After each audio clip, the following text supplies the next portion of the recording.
40 years ago, I sat on a warm beach on the island of Nantucket, reading a small book that my dad had given me about climbing the highest peak in North America. And it sparked in me this great dream of following in the footsteps and doing something like that. And over many, many years, that vision of standing on the roof of North America stayed in my heart. And I thought about it, and I prayed about it, and I began to work toward that goal.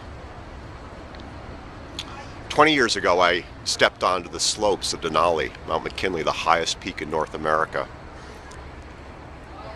And my fear held me back.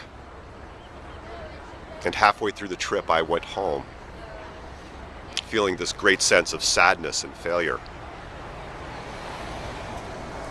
Another 15 years slipped by, as they tend to do.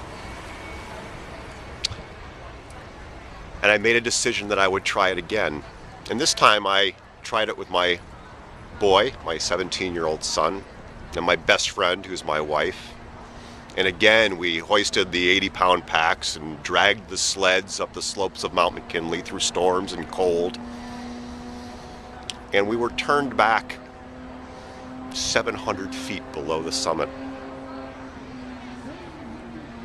And with tears in my eyes, at age 52, I walked down the knife-edge ridges of Mount McKinley, and I wondered whether I would abandon the dream that I had held so dearly since I was just a boy, or whether I could dig deep enough to do it one more time.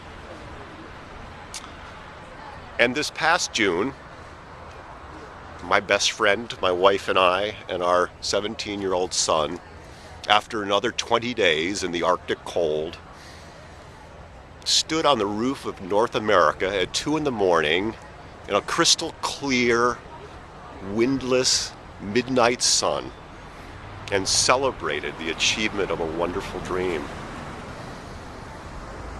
It's those dreams that we hold deepest in our hearts that we can't ever, ever walk away from. Burn bright. My name is Walt Hampton.